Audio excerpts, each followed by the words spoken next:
Yes, you can start. Okay, the recording has just switched on.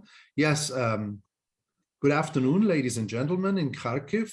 It's good to talk to you again.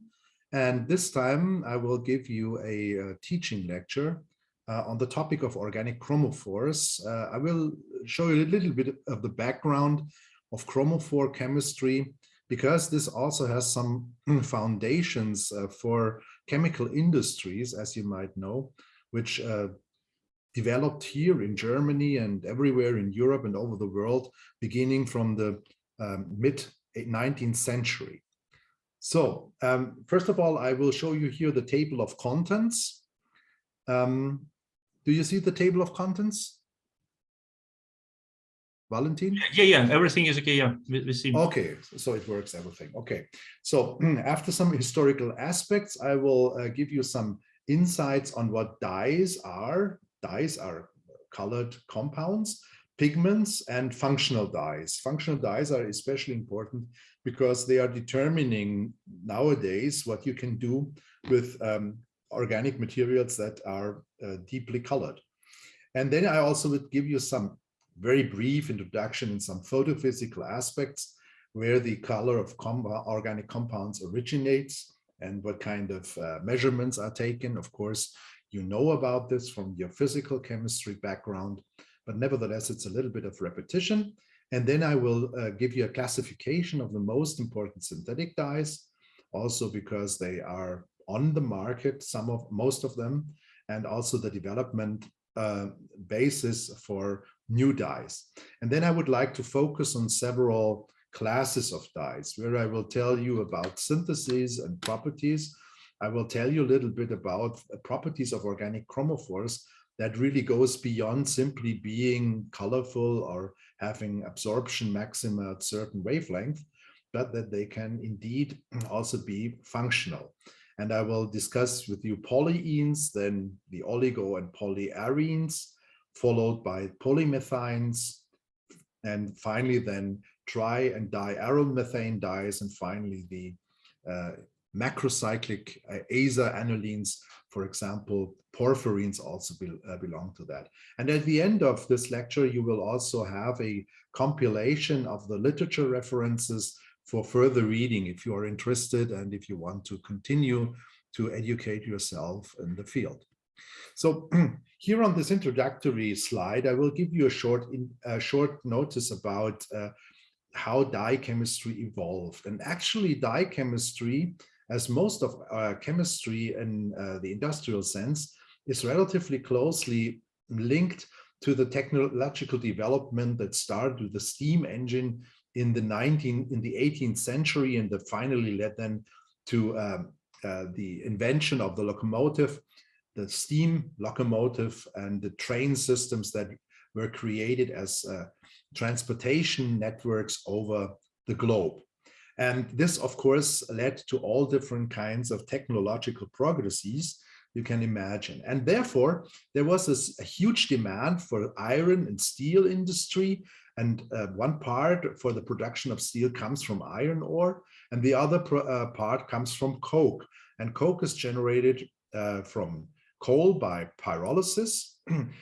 Coke is the ultimate reductant to reduce the iron oxides to iron and steel.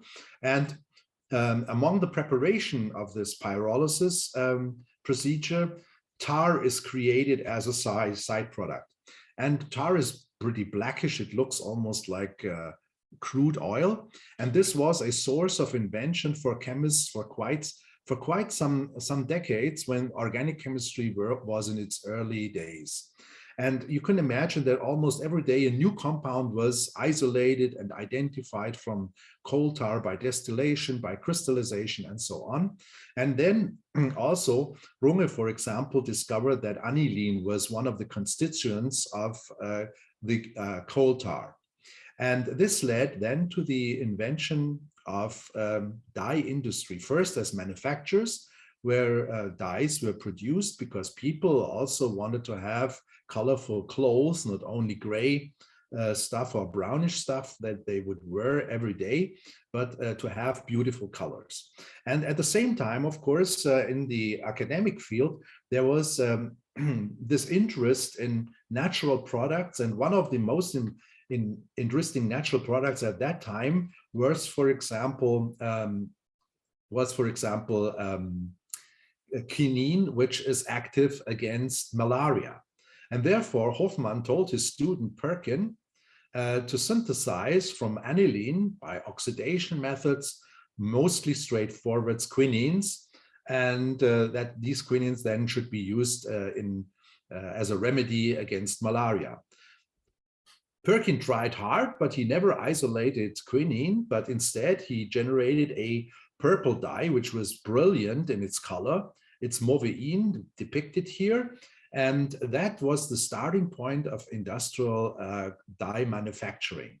And since Perkin was a pretty smart guy, he went home back to Great Britain, and with a lot of money from his parents, he was able to create a dye manufacturing business. And he immediately started to produce mauveine because there was a huge demand for this nice and purple dye, which could be used. And that was one of the starting points of chemical industries in the UK at that time, but also in Germany. Especially Germany was very interested in new developments. And you can also imagine that at those days, the German businessmen were like the Chinese, always spotting around where there's something new. And then they came up, of course, with the idea to go into manufacturing of dyes. Of course, to produce own dyes, not mauveine. That doesn't make too much sense because that was already covered by Perkin. And therefore, this was then the starting point that from aniline as a constituent of tar, dye industry was finally erected. I don't need to tell you that the technological development from the 19th century also leads to the ecological crisis we are currently facing. And of course, too much carbon dioxide is being emitted into our atmosphere. And there is also a necessity for handling with this problem. Nevertheless, it is still that chemistry is in the center of the solution of the problems, because chemistry can be able to change feedstocks for production of important chemicals, and also the compounds and their properties that are being generated, they also might be able to take advantage of other energy sources, for example, light. And that closes the circle back to the chromophores. One short historical aspect from that time also, as I told you, in Germany, all these dye manufactories were started, and most of them prevailed for quite some time. For example, like Höchst got its name as a Farbwerke Höchst, that means dye factory Höchst. And also the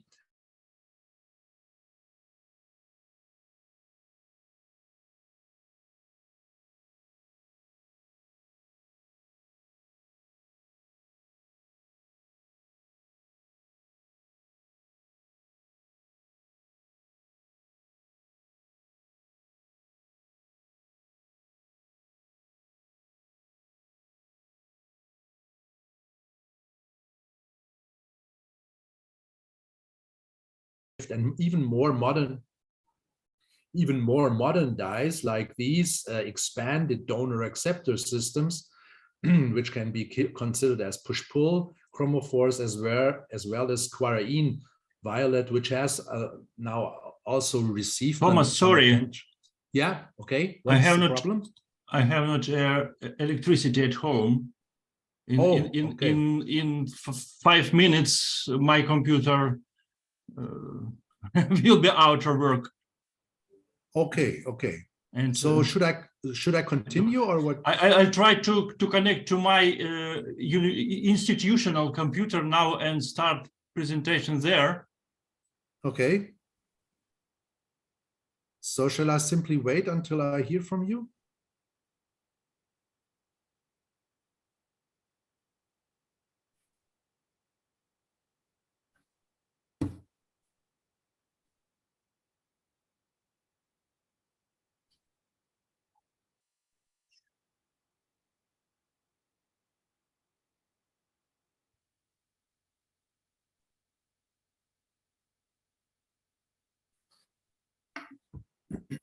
Okay. You can continue. I can continue. Okay. So I just summarized what different dyes evolved here from the dialkyl substitution of aniline. Also, some important classes, which now, for example, for data storage, squarine violet has become a dye of interest as well. So if we want to discriminate between colored materials, then of course some taxonomy is always useful. And you see in nature and what we produce in the laboratory, many colored substances, but not all of them are necessarily dyes. For dyes, it is required to have special properties. This is especially linked to the intensity of the light absorption. Nevertheless, all colored compounds you can imagine, they are simply called colorants. That is the general expression. So a colorant is simply a compound which possesses a color which results from absorption of visible light. And from physics, you know, this is in the range from 400 to 800 nanometers. So if you have absorption in this regime, then you will also see the compound as a colorant. So, and now you can distinguish the colorants between inorganic and organic colorants based upon their nature, where they originate from. That means the compounds are either carbon derived, so carbon derived as organic chemistry, or from the rest of the elements of the periodic table. And then the next discrimination that can be made on both sides is between dyes and pigments. So dyes are usually soluble colorants. They are functionalized. Ideally, of course, they are also water soluble. Then you can also apply them in aqueous media. And if you want to attach them and to immobilize them, this can be also done. You need to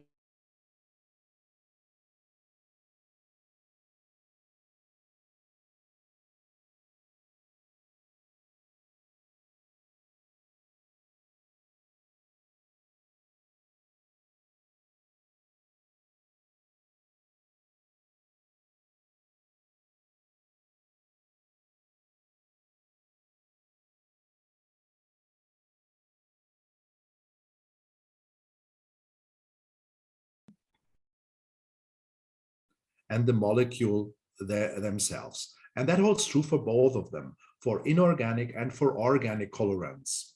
They can be both dyes and pigments. And for your interest, I have now collected here some inorganic pigments and organic pigments. You see titania, that's the white pigment. This is titanium dioxide. That's also what you have in your toothpaste, essentially. Iron oxides can occur in different colors depending on the oxidation state and also what type of structures you have. So they can be either yellow, red, or black. Chromium oxide, if it's chromium 3 oxide, it is green. And you can also use soot as an inorganic pigment, which is elementary carbon, which is, for example, used as a filling material for tires, for car tires. On the other hand, also organic compounds can act as pigments, so insoluble in almost anything. For example, phthalocyanines, these are macrocyclic structures. They can be very easily synthesized. Some of the azo-dyes, which are held together by a hydrogen bonding network, they are, for example, yellow to red. Perylene dyes are bright red pigments. And also quinacridone pigments assemble themselves by hydrogen bonding. This is also reminiscent, for example, for indigo, where you also have these NH and carbonyl groups, which arrange the molecules in infinite chains and also leads to stacking. And here is also another dye which became very popular because it was used as the dye to color Ferraris. So this is Ferrari red. This is a diketopyrrole chromophore, and they are also pigments which can be administered accordingly. Beyond the use of dyes for coloring textiles or paper, people became increasingly interested in the possibility that dyes could be useful for something else. And one of the great dye chemists of our time, John Griffiths, he made a definition quite some time ago, almost 30 years ago, that he claimed that there are also functional dyes. Functional dyes go beyond the simple optical impression. So dyes with specific applications which are not founded on their aesthetic qualities.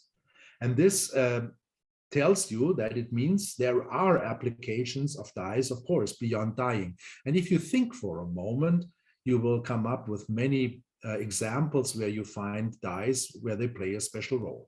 For example, according to light absorption, they can be used in all kinds of analytics, in biochemical analytics as well as diagnostics, in medicine. You can use them in optical fibers as laser dyes. Nowadays, you have almost any kind of laser emission by the suitable dye. You can use them for data storage and also for laser surgery. That closes the circle back to medicine. If you go to emission of lights, of course, then you have the same applications in diagnostics and analytics as well, also as phosphorescent inks. If you want to light up something, then you can also use it for light harvesting to collect sun energy. Furthermore, if you use light-induced polarization, then you are in the field of nonlinear optics. So a discipline of physics, of photophysics, that originates from the Taylor series development, which depends on the strength of the corresponding electrical fields. And that was, of course, not known before the invention of lasers. But it was predicted and, of course, then found that there are some materials which behave completely different than a linear behavior. You see quadratic and also cubic terms that are, of course, dependent on the materials which you employ as chromophores. Besides, also electric and photoelectric activity of dyes makes them suitable for conducting and also for exploiting electricity, and eventually also for generating electricity by light separation. So the principle of photosynthesis can also be used in the sense of a photovoltaic.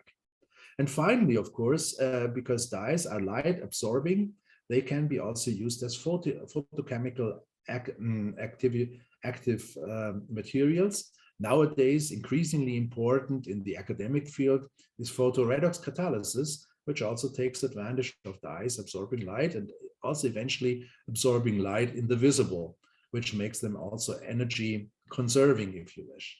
Besides, of course, application in medicine like photodynamic therapy, where you can irradiate dyes that are able to generate singlet oxygen that selectively, for example, can kill cancer cells if they are placed in the right tissue.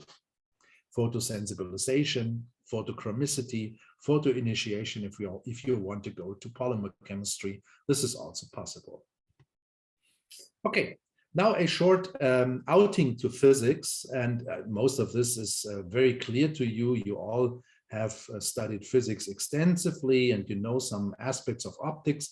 Where organic colorants play a key role is, of course, with respect to light absorption in the visible. As said, it is the region between 400 and 800 nanometers. So it is flanking on the high energy side to the UV and on the low energy side to the near infrared. And you can, of course, always only see the color which is being let through. So what has been not absorbed. If everything has been absorbed, you will see black. And if nothing has been absorbed, you will see white light. And in comparison, it is so if you have something that has that appears to you as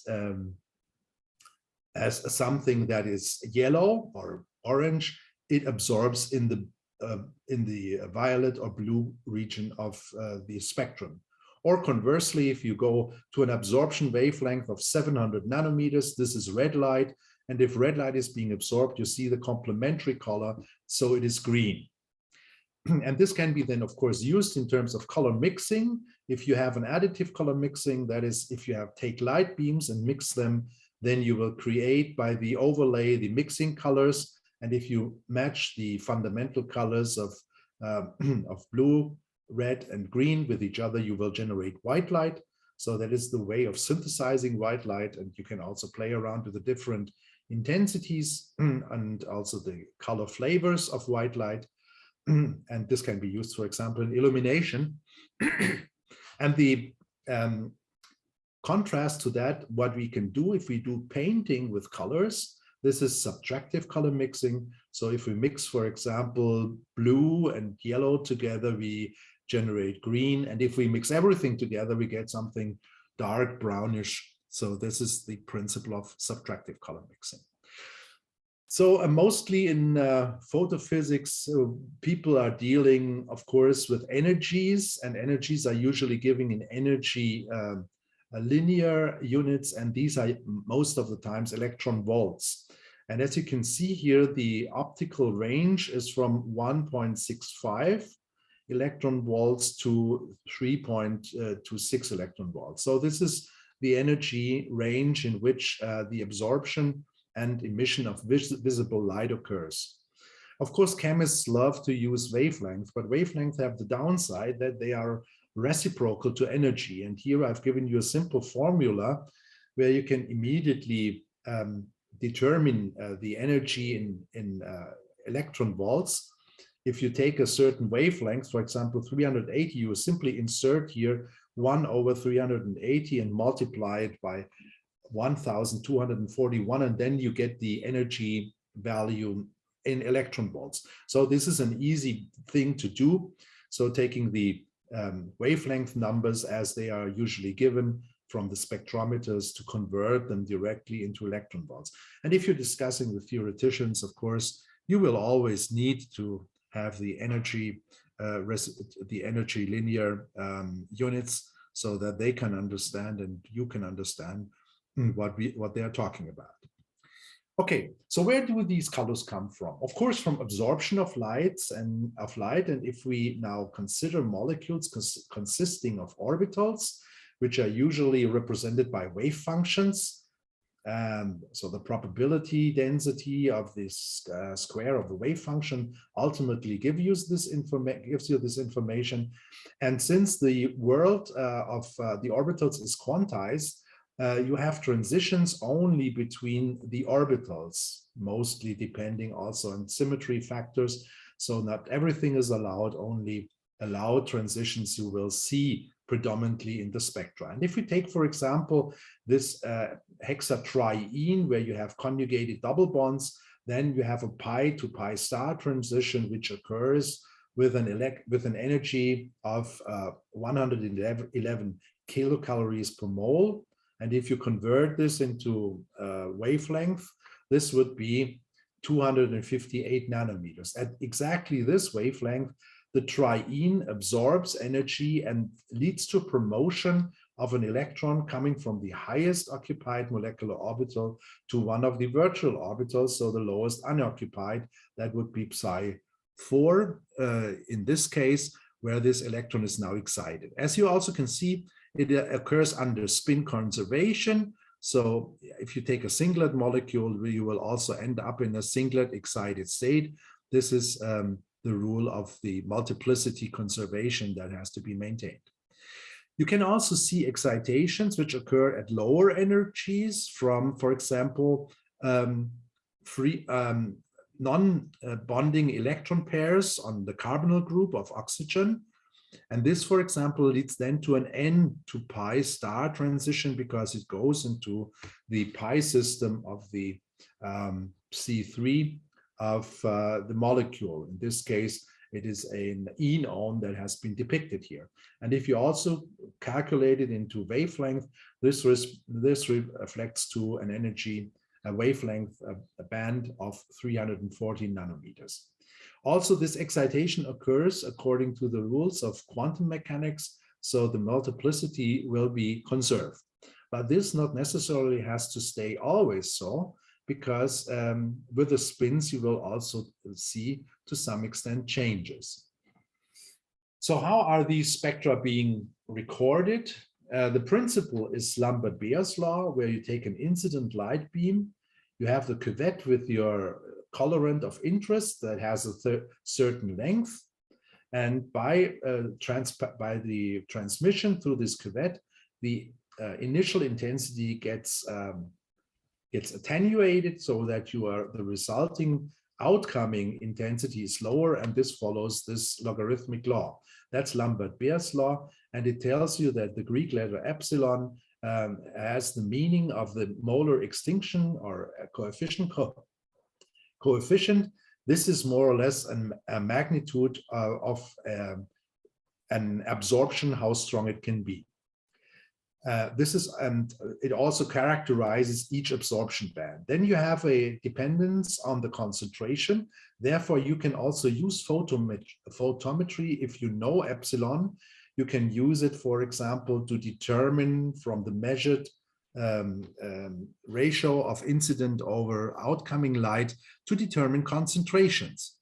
And photometry is taking advantage of that, of course. And then, of course, the length here is the length of the cuvette. So this is usually fixed. Therefore, that's not a parameter that changes too much. Yeah, and what can you now tell from these Lambert-Beer law, from these epsilon values? That's what we mainly determine if we're measuring spectra and we do not know the epsilon values. Of course, we can determine concentrations, and thereby we can determine epsilon. And epsilon gives us information on the optical transition. So it also correlates theoretically with the oscillatory strength. So if you have an intense band, you would also expect a huge or a large epsilon value to occur. So usually what you can find are in the spectra are very low epsilon values, which correspond to the so-called forbidden transition. Nothing is really forbidden in chemistry because you will always find the possibility of circumventing it by these rules, by vibrations, and by changes of geometry. Then we have the bigger region from 10 to 1000. These are the so-called weakly allowed transitions. So obviously, quantum chemically, it is not particularly favored. The oscillatory strength are small. And then the next region that can be considered is the so-called allowed region, which goes up to 100,000. So allowed means these are transitions, these are really valid also in terms of their quantum chemical properties with relatively large oscillatory strength. However, if you want to go to dyes, then you are usually beyond higher than 100,000. So dyes, if you have a dye quality, you have a really strong absorbing molecule. So what can now happen if you describe spectra? You will describe in comparison to different compounds, or will also, if you change conditions, you want to see what happens to the absorption band. And there are several possibilities what can happen if you change conditions or compare. With these absorption bands, they can either be shifted with wavelength. So if they go to longer wavelength, they go bathochromic to lower energy. And if they go to the left side to lower wavelength, then they go to higher energy and they become hypsochromic. And in addition, also the band can shift upwards and downwards, which means it becomes more intense and it's hyperchromic, or it becomes less intense than it's hypochromic. So you have four different adjectives to describe what happens to a certain absorption band if you either change the conditions or if you compare two different compounds with each other with respect, for example, to absorption maxima. Yeah, as I already alluded, that transitions from the ground to the excited states, because most molecules are singlet, so you have paired spins. Of course, there are also open shell systems where you have paramagnetic species which can also absorb. But usually, if you start with singlet systems, you will have a singlet to singlet transition. That is the absorption. However, in this excited state, where you also have additionally vibrational states which are subdividing these levels, you can easily imagine that the energy gets dissipated by simply crossing to the next ladder of the vibrational levels, and this is called internal conversion. Energy is lost without emitting light, this is a radiationless process. Furthermore, there's also the possibility of changing the multiplicity of the spin, going from singlet to triplet. And this is called intersystem crossing, because essentially you are leaving the singlet realm and you're entering the triplet realm. Within the singlet or triplet realms, separately, the same rules apply. So you have also their vibrational transitions and also internal conversion where energy gets dissipated.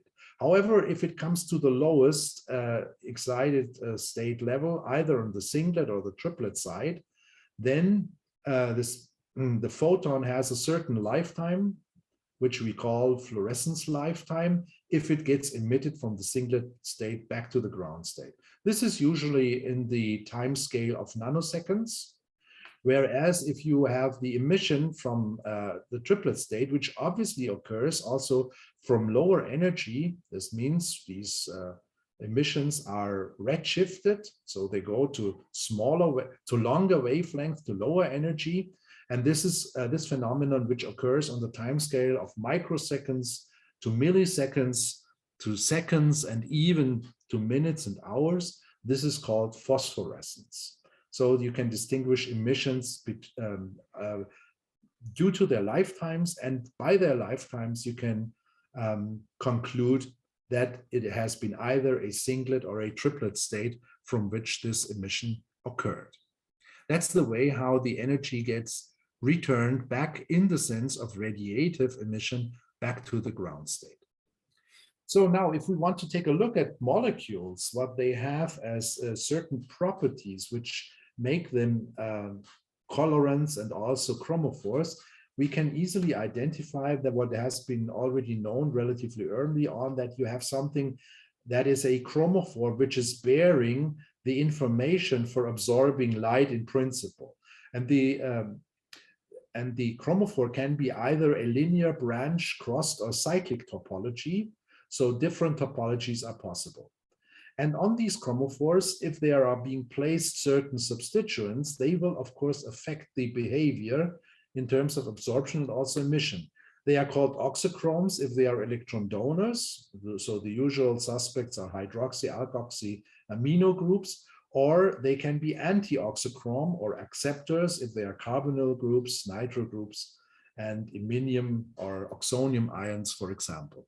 And thereby you get the definition of a chromogene where you have both presents, the chromophoric unit in the center, for example, a polyene, an alkene, and you have substituents which can release electron density and which can also accept electron density. So we come up with the concept of donor-acceptor systems, where you have electron releasing and electron accepting groups, also here represented in this cyanine dye, which is now depicted in one of his resonance structures.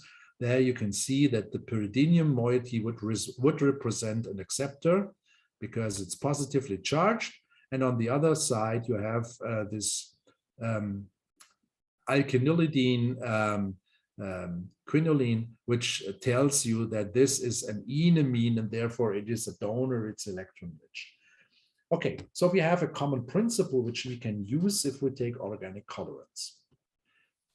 Now taking a look at the spectra and the structural modification, here 4 different dyes are being depicted, and you can see that this anthraquinone with the amino substituent here in a para position to the carbonyl group leads to an absorption so that in the blue region, so that we see the yellow color of this material, of this colorant. If you shift the amino group into the ortho position to this carbonyl group, still an anthraquinone dye, you see that the absorption changes. Now the absorption occurs around 500 nanometers. This is in the red region. This is in the green region of the spectrum, and therefore the color we see, it is red. And then you can continue crystal violet. The name already says the color is violet, and it absorbs with a maximum around 590. That is the sodium double line, as you might know from sodium exposed to fire. then you can see this yellow line in the spectrometer, or you see the yellow color, and therefore the complementary color, if it is absorbed at this wavelength, it is violet. And methylene blue also tells by its name, so that it absorbs at 650. It is in the red part of the spectrum, and therefore it tells you you will have a blue dye.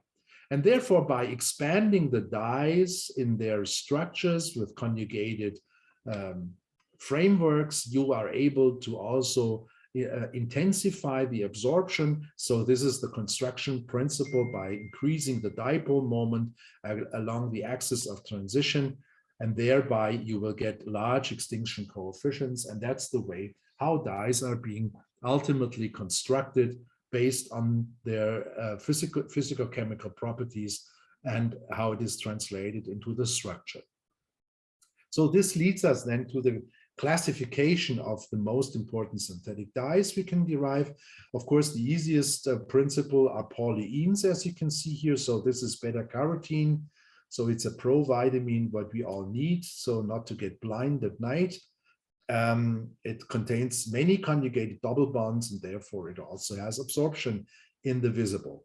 Azo dyes contain this characteristic NN double bond, mostly between aryl substituents, and that is the chromogenic principle of this class of compounds. Then as a representative, arenes and also heterocyclic compounds, heteroarenes with substituents decorated. Then you can play around and shift the absorption and emission properties in the direction where you want that. Quinoid dyes contain these cross-conjugated quinone systems, so carbonyl groups that are ligated through a conjugative system, which per se also lead to absorptions in the visible. And also this type of cross-conjugated, now here a push-pull system, this is indigo, and also indigoid dyes are extensively being used for creating certain colorants. Triarolamine and diarolamine dyes, methane dyes contain aromatic units which lead to a delocalization formally of positive charge, and thereby also lead to a highly delocalized pi electron system that also contributes by large transition dipole moments. And in the late 19th century, early 20th century, polymethynes were discovered as dyes where you can have a linear delocalization of positive charge. So the positive charge is also here more or less delocalized over the whole pi electron system. And this gives additional stability. And also this accounts for the existence of organic salts, which by this virtue have been then also exploited by suitable anions to make them soluble in certain media. Cyclic arrangements of dyes are also possible, like the porphyrins. Mother Nature is taking advantage of that, or for technical applications, these are the phthalocyanins. Further classes of compounds are these beta-enic dyes, where you have dipoles which cannot be leveled out, so it will always stay in a dipolar fashion, but they also possess certain transitions that arise from the energy and electron transition from the more electron-rich part to the electron-poor part. So the donor-acceptor principle is being maintained. Also, sulfur dyes and aniline black belong to these annihilated systems where you can now exert a considerable redshift of the maxima almost into the near infrared and also beyond. That is the way, for example, for constructing also infrared dyes, which have really extended pi conjugation. So I would like now to discuss with you several classes of dyes, as already indicated in the introduction, and I would like to start with you with the polyenes. Already showed you the beta-carotene. Beta-carotene is under physiological conditions is cleaved in the center to give retinal, and retinal itself is of course responsible for the vision process. So it is bound to via a lysine moiety to give rhodopsin. and the rhodopsin ultimately leads then to the by incident photons to the generation of a change in conformation and geometry, and thereby the generation of an electrical signal in our nervous system. So that's the principle of vision. Nevertheless, these polyenes are interesting models because they can be systematically treated, and that also has been done.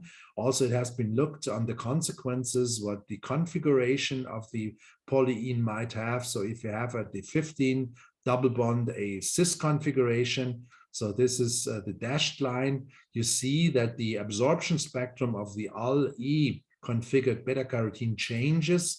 So the intensity gets lower quite considerably. A new absorption band arises here because you are creating subunits which are also absorbing not only the fully conjugated chain. Nevertheless, you will also observe that the chromophore will be tilted because there will be steric interactions arising from this configuration. As already told you, the absorption comes, of course, from the transition from occupied to non-occupied orbitals. So the advantage of the polyenes is, of course, that they are idealistic dyes, and they can be systematically treated with the particle in the box model. So you can easily see that the distance between between occupied and non-occupied frontier molecular orbitals becomes smaller and smaller, and this can be also followed experimentally, the so-called HOMO to LUMO gap, which we see in the spectra as absorption maxima. So if we start here with n equals 1, this is a butene with a double bond in the center. So here you have an absorption maximum of 174 with a significant absorption coefficient. And this now shifts if you increase the number of double bonds. So going from ethylene to butadiene, you gradually increase the wavelength. That means you are lowering the gap between occupied and non-occupied orbitals. And then with 6 double bonds with a dimethyl substitution at the termini, you finally are almost at the visible region with an absorption maximum of 380. Simultaneously, you have a considerable increase, of course, in the absorption coefficient. You are far above 100,000. So this already becomes to be relevant as a dye. The things change a little bit if you choose the termination of the polyene, not by alkyl, but by aryl substituent, which are per se, of course, also conjugating. Then you, of course, shift everything to the red, to longer wavelength. So with 1 double bond, that would be still being, you are already at an absorption maximum of 306 nanometers. And you can then continue to go to diphenyl butadiene and so on to the hexatriene, octatetraene, the pentaene, and also the hexaene, where you now are really in the visible range. You are absorbing blue light, so the apparent color, what you see, is of course yellow. Now you can make a thought experiment and think what happens if you are going to extend the numbers of p-type orbitals of sp2 hybridization, first of ligating 2 together, then you are at an ethylene, then if you take 2 ethylene moieties, you are at the butadiene, and so forth. And if you go further and further and further, ultimately in the thought experiment, infinitely. So as I told you, the HOMO to LUMO gap becomes smaller with more and more interacting orbitals. It becomes eventually 0. That is the question. Does this happen? Well, according to this reasoning, it would do.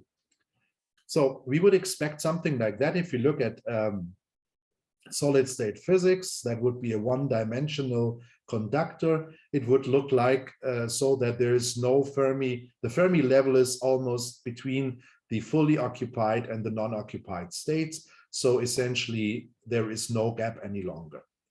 But so this would represent this full delocalization of the polyacetylene, which would be the model system for that. But what you see indeed is that the Fermi levels are split.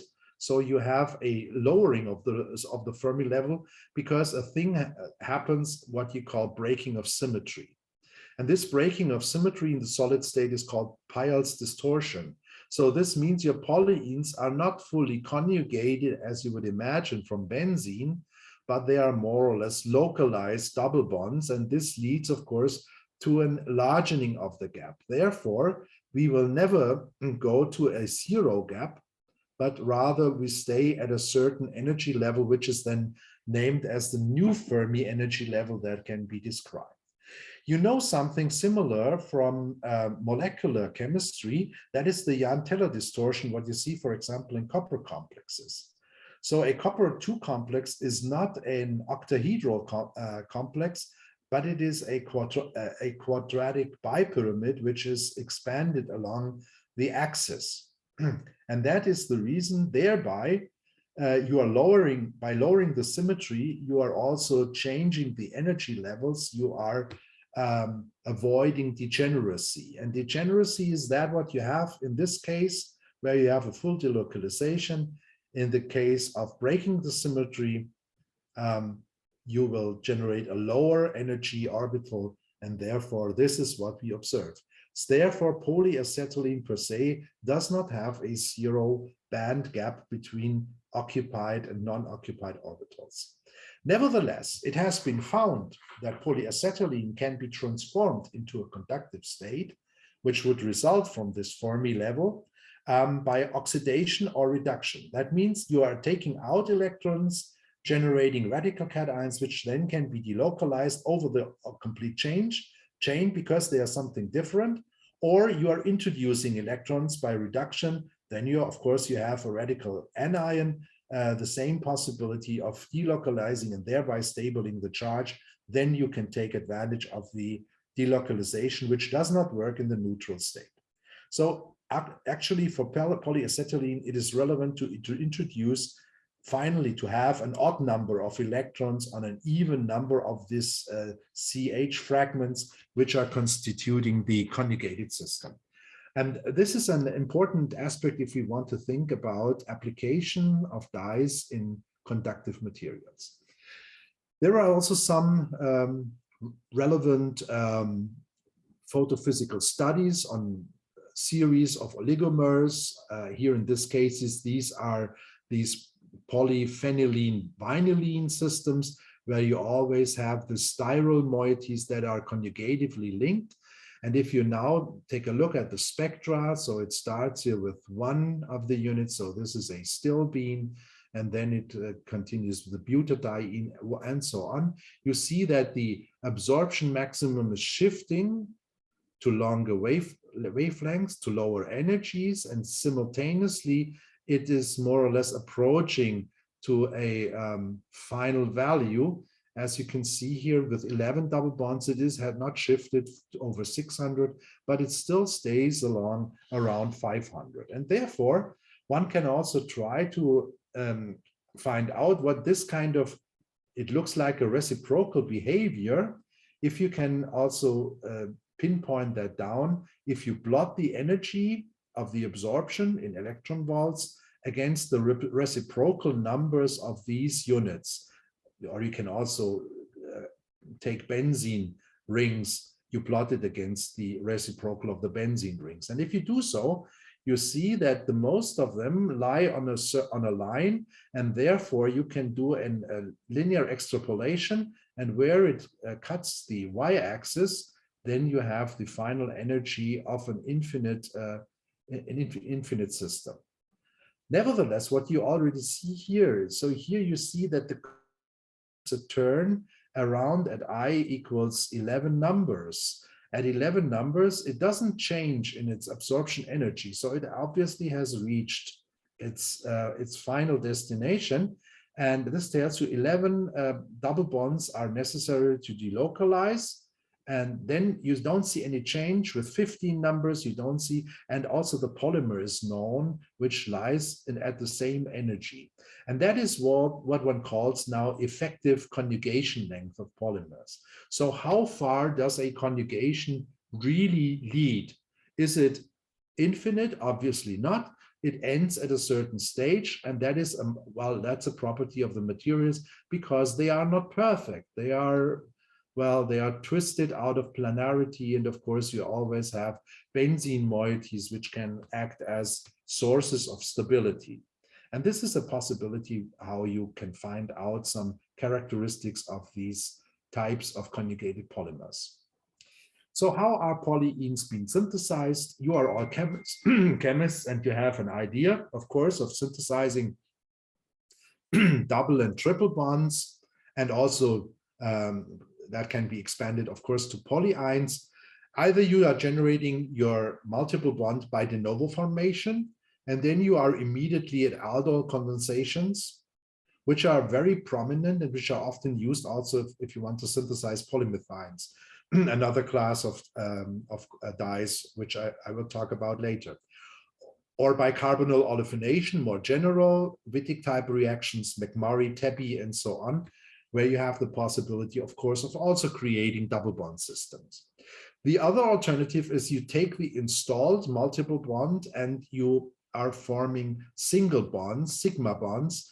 And this is being done, for example, by the cross-coupling methodologies, where you ultimately ligate sp2 hybridized and sp hybridized alkenyl or alkynyl moieties or aryl moieties to each other. That's cross-coupling methodology, which is used.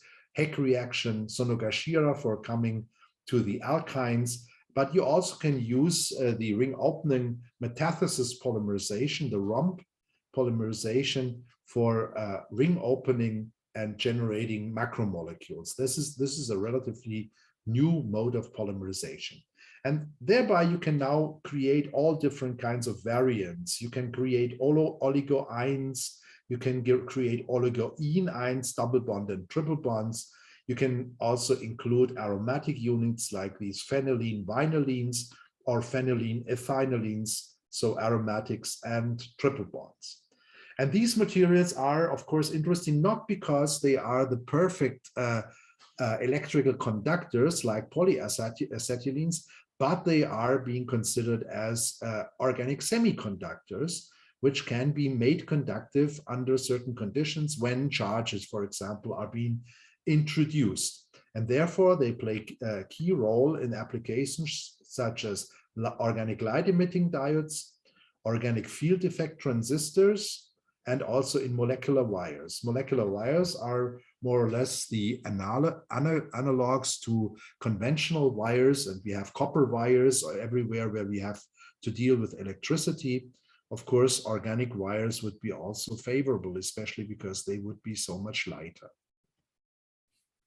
So here I brought for you some synthetic examples because the synthesis of polyenes dates back already to the 1930s when Richard Kuhn was synthesizing this pentaene by a subsequent aldol condensation. So with cinnamic aldehyde and this dicarboxylic acid, you can first establish the conjugated pathway, and finally then you can oxidatively decarboxylate the molecule to come up with the formation of this molecule of interest.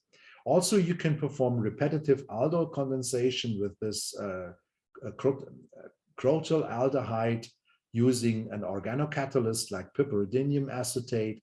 So you are performing double bond formation over aldol condensation, and finally, if you want to stop it, then you add a Grignard reagent. You are generating the allyl alcohol.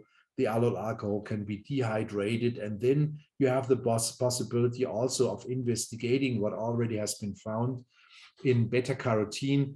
So the violation of Kasha's rule. Kasha's rule says that emission always occurs from the S1 state, so the lowest excited state. So if aberrant emission might also occur from higher singlet states, and that has been proven to hold true with the polyenes. Therefore, as I said, violation of Kasha's rules. Another example is here shown that also derivatives of carotenoids can be synthesized. Here the synthesis starts first with an nitrosation and tautomerization. This is the most acidic position in the molecule, the alpha position to the carbonyl.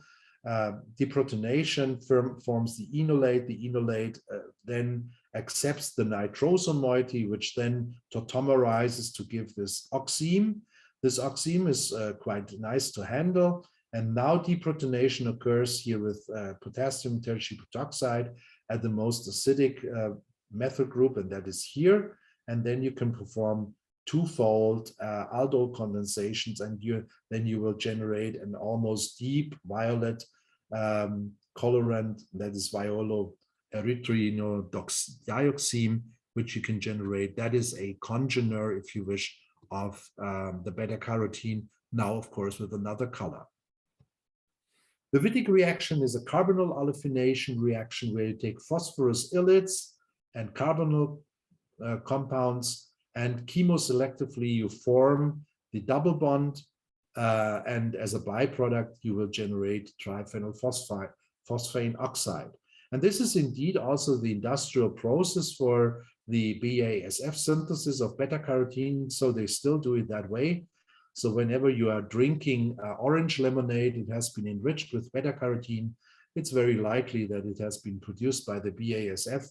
So because they are the biggest beta-carotene producer in the world. And here you see that the three fragments are being assembled by Wittig reaction on the left side, on the right side, thereby generating the corresponding beta-carotene. Some alternative carbonyl olefinations which have turned out to be more practical are Horner-Emmons-Wadsworth reaction. This has the advantage that you are generating by deprotonation not a neutral but a charged, negatively charged phosphorus derivative, which then can undergo this aldol analogous condensation, elimination of phosphate. Finally, this is the Horner-Emmons-Wadsworth reaction that generates double bonds. Here it has been used to synthesize selectively these alpha omega diaryl hexatriene systems for studying their activity as photoprotective agents, as well as their ultra-sensitive fluorescence detection of the molecules. If you want to generate unsymmetrically substituted molecules, you can use a desymmetrization taking advantage of a Julia-Kruszynski and a Emmons-Wadsworth approach. So the Julia-Kruszynski works with sulfones. These aryl sulfones are being deprotonated in alpha position to the sulfone, and then in the presence of an aldehyde, the olefin is generated, and then in the next step, you can take another base for deprotonating the phosphonate and reacting in an Horner-Emmons-Wadsworth fashion now to olefination to have this unsymmetrically substituted system with either 2 or 3 double bonds with extremely nice levels of stereoselectivity, taking advantage of that. McMurray's coupling is also a carbonyl olefination reaction, however, mostly used to ligate symmetrical moieties to each other. So it is based on a surface reaction where you are generating with a reductant like lithium aluminum hydride and titanium trichloride, lower valent titanium species that on the surface coordinate and transfer electrons to aldehydes. The aldehydes dimerize, and then the oxygen is being extracted by titanium because titanium has a high tendency of forming titanium oxygen bonds, and thereby the double bond is being generated. So McMurray himself also showed that it's possible to take retinal and to undergo a McMurray coupling to produce in really good yields the beta-carotene. It has been also used for model studies of fixed polyenes, what you can see here that these two systems maintain the same chromophoric system. So a diaryl terminated hexatriene. So this is diphenyl hexatriene, and here it is now embedded into a rigidifying corset. And that has several properties what now can be observed in spectroscopy.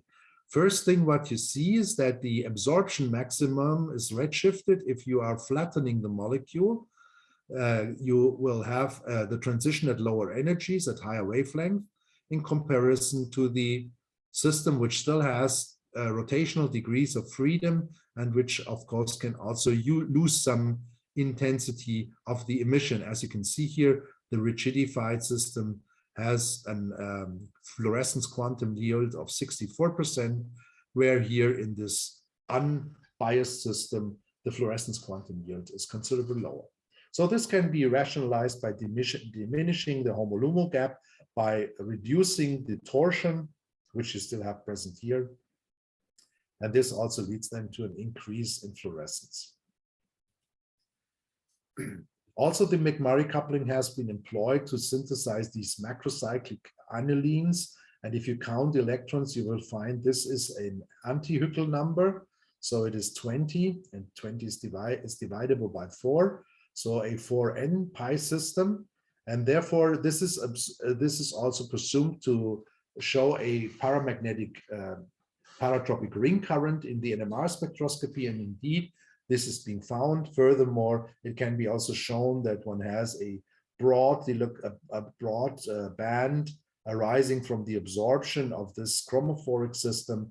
And this has been, of course, exemplified with several different derivatives.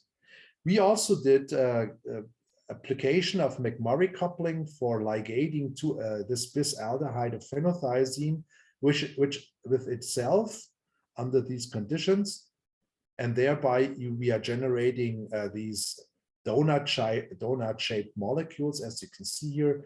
So this phenothiazine cyclophane has a bridging double bond here, as you can see from the crystal structure. We were, of course, interested in the electronic structure of this molecule and also derivatives thereof, also more expanded systems, as you can see here.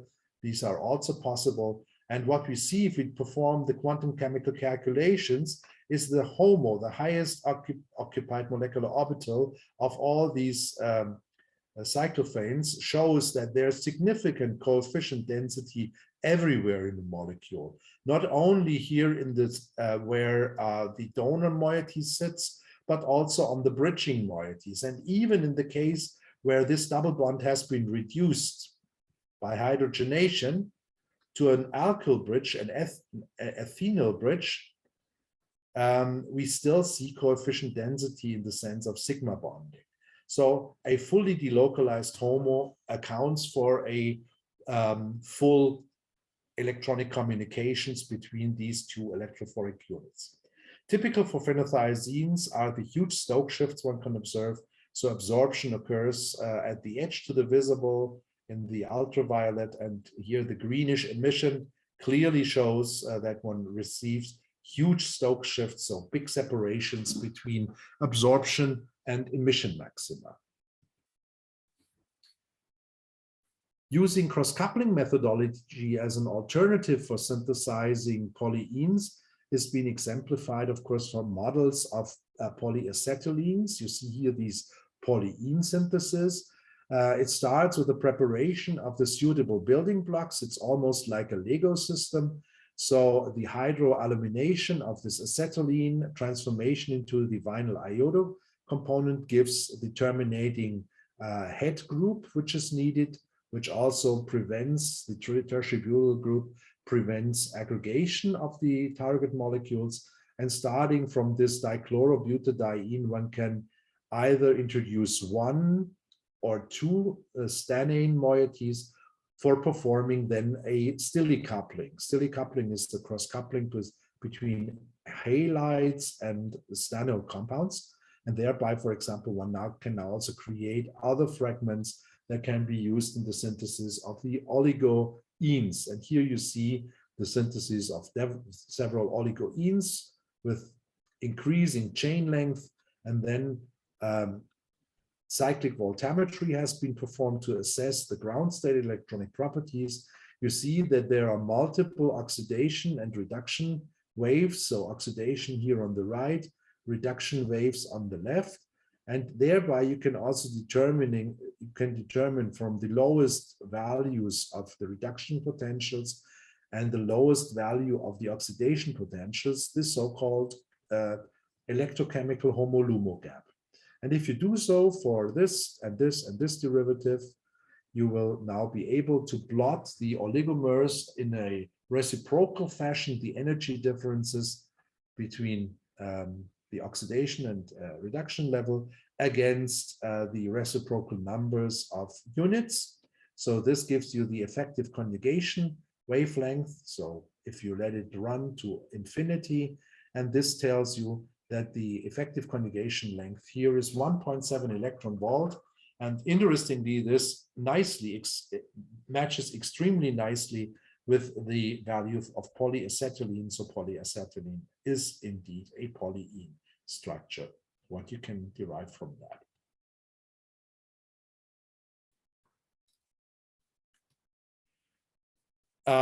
The polymerization that ultimately led to the discovery of polyacetylene was a Cicla-Natta type polymerization. And these types of polymerizations are still being used nowadays for creating polyacetylene. And there you have the possibility of either performing it under kinetic control, where you always will end up with the all cis or predominantly cis configured polyacetylene, whereas if you perform the same polymerization at room temperature, you will receive exclusively the all E configured polyacetylene. Also, ring opening metathesis has been shown, a possibility for creating polyacetylenes. So the synthetic endeavor is, of course, first synthesizing the substituted cyclooctatetraenes. But if they are being treated with these shock type carbene catalysts, then they are able to open the cyclooctatetraene by folding the polymers, which then can be either thermally or photochemically relaxed to the corresponding all E configured structure of the polyacetylene. Now let's switch gears and go to oligo and polyheteroarenes. This takes advantage of cross-coupling methodology, and therefore I have given you here a quick repetition, a recap on cross-coupling methodologies. For cross-coupling, usually palladium catalysts are being used. One portion is the electrophilic aryl halide and the nucleophilic organometallic compound that is being then coupled in this catalytic cycle to give the desired product and the byproduct, which of course has to be removed. This is particularly favorable for the generation of aromatic and heteroaromatic systems, because these cyclic conjugation of 4n plus 2 pi electron systems is, of course, a stable system and is eventually also polarizable and also hyperpolarizable. So it maintains many options for creating photonic and electronic materials. So everything starts with the oxidative addition to the palladium 0 source, which gives rise to a formally palladium 2 plus 2 complex. This might undergo isomerization to relax to the more thermodynamically stable trans-configured complex. And now in all cross-coupling methodologies, the next step will be the transmetallation, where the moiety, the rest from the metal that is being used in a stoichiometric amount, is being transferred to the palladium, and now the two organic moieties are sitting on in the same complex. Prior to liberation of the product by reductive elimination, an isomerization to a cis orientation of the two substituents is necessary, otherwise it will not work. And this places then the two moieties on the same side, so that the reductive elimination not only liberates the product of interest, but forms the initial catalytic species, which then can start a new catalytic cycle. If we take a look at certain halides that might be used, so the common halides are iodides, bromides, chlorides, triflates, and even phosphates. And the reactivity range is that iodides and triflates belong to the most reactive, followed by bromides, and also by suitable selection of ligands on the palladium, also chlorides might be employed. And this directly corresponds to the rate of the oxidative addition, because this mechanistic scenario has been devised on the basis of stoichiometric elementary processes, which can be really stopped on almost each of the stages, and thereby this mechanistic rationale could be solidified and also verified that it holds true. Among cross-coupling reactions, Suzuki coupling is certainly the most famous one. It also was awarded with a Nobel Prize, as you know. And Suzuki coupling suggests to use a boron compound and a base, which is necessary. Otherwise, it will not work in the presence of a palladium catalyst. So there are numerous advantages of the Suzuki coupling.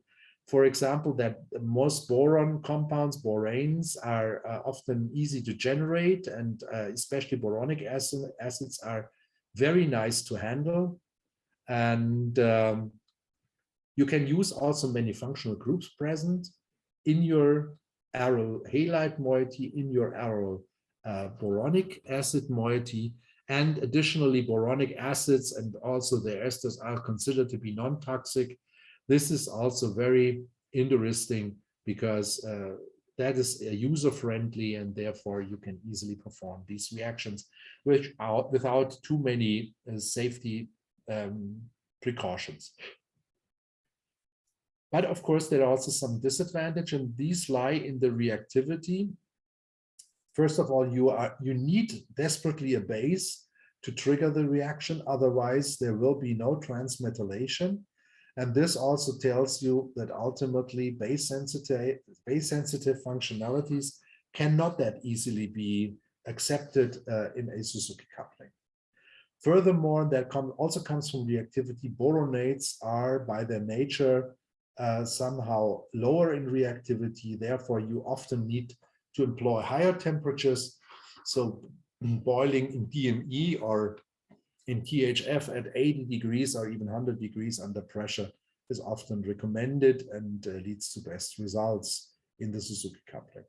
Boronic acids and their esters can be easily synthesized by first synthesizing or accessing aryl lithium compounds, which are then being trapped by aryl boronic, by suitable boric acid esters, which give the boronates, and the boronates can then be saponified under acidic conditions, for example, to liberate the boronic acid. But you also can work with the boronate esters, which can be generated by transesterification as well. And if you now take a look at these aryl derivatives, so one can easily also synthesize polymers with it. So here you see the distinctive diketopyrrolo-pyrrole chromophore. Here it is shown how these molecules behave under the UV, the red curves, the full lines, and in red and in black, and how it is with the corresponding emission maxima. So these compounds are also emissive, as you can see here from the picture. So already the monomer displays a green fluorescence. However, upon polymerization, the absorption maximum as well as the emission maximum shifts to the red. So the conjugated pathway that is generated will also lower than the gap between HOMO and LUMO, and you can install all different kinds of aryl and heteroaryl moieties, which can then, of course, expand the conjugative pi system, or which might act as a donor moiety like the carboxyls or also the triaryl amines as well. We also took advantage of Suzuki cross-coupling actually do it all the time. And here from from my group, you see an example where we were out to synthesize these dumbbell-shaped molecules. So where we have phenothiazines on both sides, conjugated by a pi conjugating bridge, which can be either phenylene or biphenyl. It can be also a rigidified biphenyl, these fluoronyl derivatives. And also torsion can be exposed by anthracines, perilenes, as well as heterocycles can be introduced. In all these cases, the optical properties are clear that the absorption spectra and emission spectra are well separated, so there are huge Stokes shifts, almost no overlap between absorption and emission maxima. And because we were also interested in the optical properties, we also went into high-level DFT calculation, where we then could plot the corresponding, on the lower level here, the HOMOs and the LUMOs on the upper level. What you can see already from this depicted series is that in most cases, with the exception of the perilenes and also the electron deficiently substituted phenothiazines, it is the coefficient density that resides predominantly on the phenothiazine moieties, and in and in the LUMO, you see that the coefficient density predominantly resides on the bridge, on the center of the molecule, and thereby you can tell that there is a charge density shift upon photoexcitation from the outer phenothiazines to the inner bridging moieties, and that is the result from these calculations. Another option of application is that this triad, what we synthesized, can be also studied with respect to its whole transport properties. And here you see in a diet that has been generated in the hole only mode, conductor only mode, where it is now plotted with increasing voltage that is being applied at already at low onset voltages like 4 volts. One already sees that these molecules are able to transport charges. So here are the settings of this diet. So it has an ITO anode, and a hole injector consisting of P dot, a conductive polymer.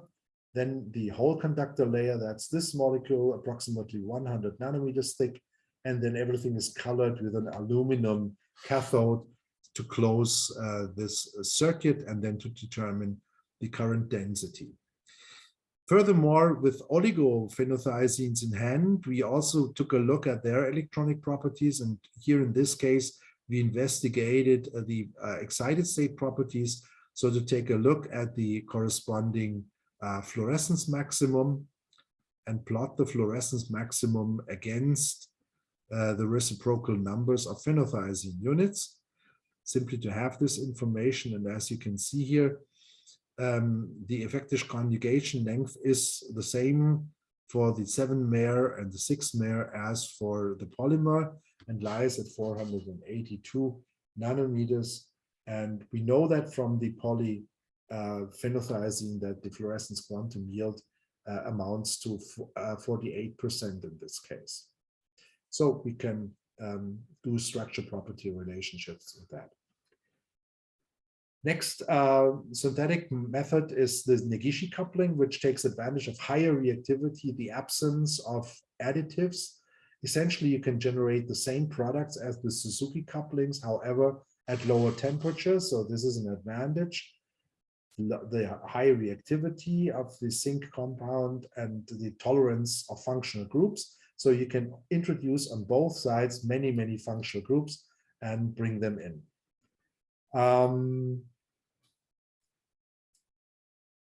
Also, the low basicity of the zinc organic compounds can be considered as an advantage.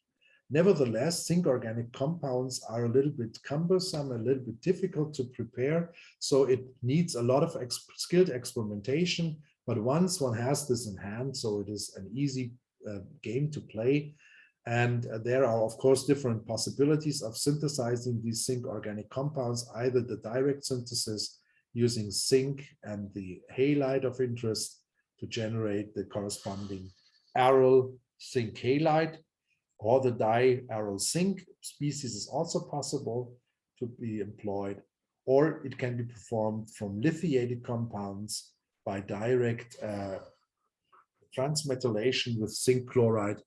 That's for sure that it has to be anhydrous. Otherwise, you would, of course, quench the organometallic compound. So this has been then applied to synthesize donor acceptor biaryl derivatives. They were of interest because one wanted to look at the influence of the torsional angle on the nonlinear optical efficiency trade-off. So this is an interesting question. So how far can you shift the maxima to the red before having concurring photophysical effects besides the frequency doubling, what is desired in nonlinear optics? This also has been shown to make possible with thiophene derivatives. So here, lithiation of thiophene in the alpha position, transmetallation to zinc, finally Negishi coupling with a thiophene iodide. And this can be also done with oligomers, and therefore a whole series of donor acceptor dyes can be easily synthesized. And it also has been shown that the solvatochromism that has been observed, so absorption in solvents of different polarity with different colors, that it nicely correlates with a substitution parameter established by Kamlet and Taft. Here you see also what happens if you now switch around between the corresponding donor acceptor moieties. So you can have a quite modest shift around 300 nanometers up to a considerable shift, which lies now around 590 nanometers. So also these derivatives are highly sensitive to the substitution pattern. And as thiophenes, of course, oligothiophene, they are completely planarized in the ground state, and that's advantageous as well. Okay, Valentin, if it's okay to take a short break. I think yes. Yeah, so let's say in 10 minutes, is that okay for you? Yeah, okay. And for all others? So I suggest that in 10 minutes we come back, and then I will proceed. Okay, Thomas, okay. Oh, hi, Victoria. Okay, now let's turn to the next class of dyes. These are polymethynes. Polymethynes, as the name tells you, contains many methine units, so CH units. So that's how the name is generated. And these polymethine chromophores can be seen in three different kinds of structure possibilities. They can be either positively charged, as the cyanines, where you always have these methine units in the system. They can be negatively charged, as you can see from the oxanoles. So also the delocalization of negative charge is likewise possible. Or they can be neutral, as you also can see by these systems, where you have an aldehyde moiety at one hand as an acceptor, for example. At the other hand, you have an amino group as a donor. So always maintained is this concept of donor-acceptor as the chromogenic principle, which can be seen in the cyanines, although they are delocalized, and the oxanoles are also delocalized as anions. But in the case of the merocyanines, they are fixed. At one end is the donor, at the other end is the acceptor. So this has several consequences with respect to the structures, which you can imagine. These are, for example, that the delocalized systems of cyanines and oxanoles, there the carbon-carbon bonds are being considered to be almost equidistant. This comes from delocalization, of course, because you can describe it by resonance structure, and the overlay of the resonance structure would indicate to you, and that is also found in X-ray structure analyses, that the carbon-carbon bonds have the same distance, they are equidistant. Same holds true for oxenols. But in the case of the myrocyanines, you see that the bond length here can indeed alter between double bond and single bond. So it is not perfectly so that there's a full delocalization. There is, of course, communication, which can also be seen from the spectra and from the corresponding quantum chemical calculations as well. But the bond lengths are being considered to be alternating. And that makes the difference also between myrocyanines and cyanines. Nevertheless, you can find, as in many cases, also within the field of myrocyanines, also a continuum, where it is between clear bond length alteration and also some equilibration which can occur. In all cases, this leads to high dipole moments along the molecular axis, and therefore both cyanines, oxenols, and myrocyanines always have relatively large epsilon values, so intense transitions can be seen. And that's what you also can see here from this spectral inset, where the number of methane units can be varied, and by increasing the number of double bonds going from the trimethane containing 3 CH units to the pentamethane, going to heptamethane to nonamethane, there is always this rule, that's the so-called cyanine rule, that it leads to an increase of 100 nanometers if a double bond is increased. So the old dye chemists have always used this as a rule of thumb if they wanted to decide in which kind of regime of absorption they want to start. And interestingly, it's also the triaryl methane dyes like malachite green also matches to some extent with this cyanine model, as you can see here. If you simply count the number of atoms that you can follow between the donor and acceptor moiety, then you also end up with a situation that this reflects as an 1, 2, 3, 4, 5, 6, 7, 8, 9, a nona methane. And this absorption band of malachite green at 620 matches also nicely with the absorption band of an actual nonamethane. And here you can also see the corresponding rules for the oxenols. They are also shifted to the red because they have more electron density that has to be accommodated. So this leads then, of course, to a classification of cyanine dyes, and that's coming from old dye chemistry to call them open chain cyanines if they are acyclic terminations, or streptocyanines, that was also a name given to them, hemicyanines if one side contains a cyclic embedding of the oxychrome or anti-oxychrome, or the so-called closed chain cyanines where you have embedding into heterocyclic moieties on both sides. And here I depicted for you several examples. So you already see that exchange of oxygen against sulfur plays a clear role. So you're already with the trimethane cyanine, you are already above 400 nanometers. Whereas if you have the oxygen derivative, you are just below 400 nanometers in the absorption maximum. And if you have, let's say, n equals 0, so the trimethane unit now with the fully embedded in a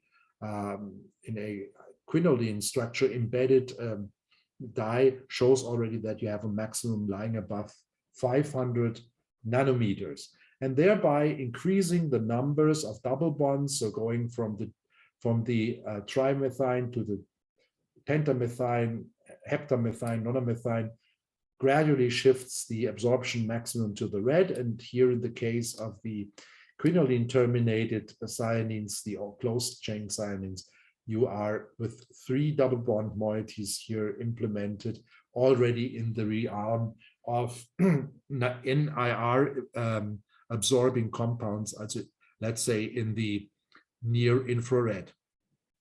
So you can fine tune the color of the dyes as at your wish. Furthermore, cyanine dyes tend to undergo J aggregation. This means they can arrange themselves, forming dimers, oligomers, polymers, crystals. And this also has an impact, and it already has been early on employed in photography for sensitizing silver halide. Nowadays, this is not necessary anymore because we all have our digital cameras, but still it returned back in the sense of CD and DVD optical data storage, because with these cyanine dyes, you can also write down informations and thereby use it for data storage. So what is now the aspect that can happen? So if you have a transition here, singlet transition to the ground to excited state, then if you have monomers, of course, each monomer more or less gives the same absorption. You have some anisotropy, but this is not too much. However, if you go now to a dimer, then you have the possibility of different angles, how they can arrange. So this angle theta that is given here can then go from 0 degrees. So this means these are now in a line. This then leads to the situation that two interacting dyes will also lead to a splitting into a lower allowed level and an upper forbidden level. So this then causes a redshift in the absorption. So you need less energy to absorb from the ground to the excited state. And these types of aggregates, if they look like this, they are being called J aggregates. The contrast is if you have an orthogonal arrangement, so the angle theta now is 90 degrees, so they are directly in parallel to each other, then the situation changes. The interaction of both states leads to the lower forbidden state and to an upper allowed state. So this is a hypsochromic shift, therefore it was called H coupling or H aggregation that occurs at a 90 degrees orientation. Then the lower level is not accessible any longer, so therefore this transition also will be forbidden. So in essence, you have two different types of aggregates, J aggregates and H aggregates, which distinguish that J aggregates are redshifted, whereas H aggregates are blue shifted, to higher energy, to lower energy. And of course, there's also the so-called magic angle, where there is no difference between the two levels. Then you have a generous Z, so if this angle amounts to almost 55 degrees, then you will neither see a redshift nor a blue shift. So this also has been now shown that you can use, for example, disaggregation of J aggregates. J aggregates also tend to form very sharp emissions. So if there's that now here a surfactant has been added, that is a polyethylene glycol-based surfactant, and thereby the aggregates can be broken up. So already at 0.1%, you see that the intensity lowers, and at still below 1% at 0.8%, you already have reached a very low value here for the corresponding J aggregate, whereas the monomers that have been formed, that's the indication of M, shows you that now the short wavelength absorption occurs. So this is more or less in agreement with the disaggregation that can be observed. Of course, many cyanine dyes also found application in biophysical analytics. What you can see here with cyber green, that is a green emissive dye that only emits green if it is intercalated in double-stranded DNA. It's a major growth binder, and only if that occurs, then you will see the emission, and thereby, for example, you have a possibility for staining double-stranded DNA, and thereby you can also distinguish it for monostranded DNA. This is also a possibility you can always use with, let's say, minimally invasive fluorescence, where you have always low concentrations to see what happens, and thereby it's a structural change that occurs which leads to a light up of the green emission of cyber green. So cyanines are easily synthesized by aldol type condensation chemistry. So in most cases, one starts with these heterocyclic iminium salts, where upon deprotonation, the corresponding enamines are being generated that then undergo in a Mannich or aldol type condensation reaction with a suitable electrophile here, aldehyde or iminium, the condensation to give the carbon framework. It is shown here for the synthesis of this pentamethine cyanine, where you have these 5 carbon atoms in between the two nitrogens, simply by reacting the benzothiazolium salt with formic orthoethyl ester. Deprotonation gives rise to the SN-ketene acetal, a highly nucleophilic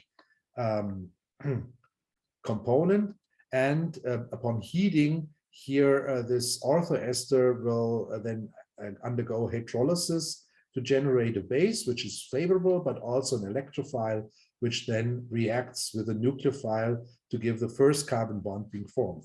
This is still an acetal.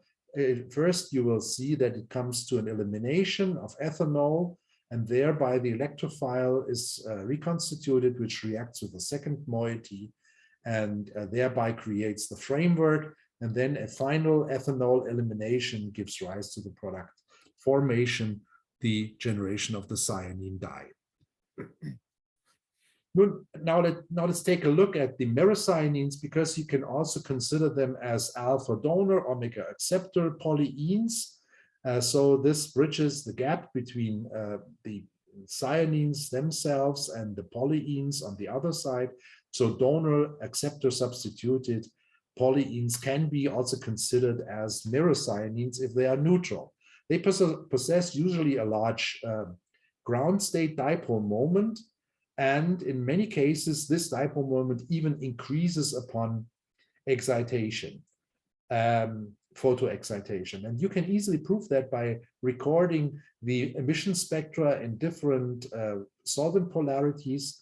So then if you see emission solvent chronicity, then you have the indication that there's a highly polar excited state, which is then populated.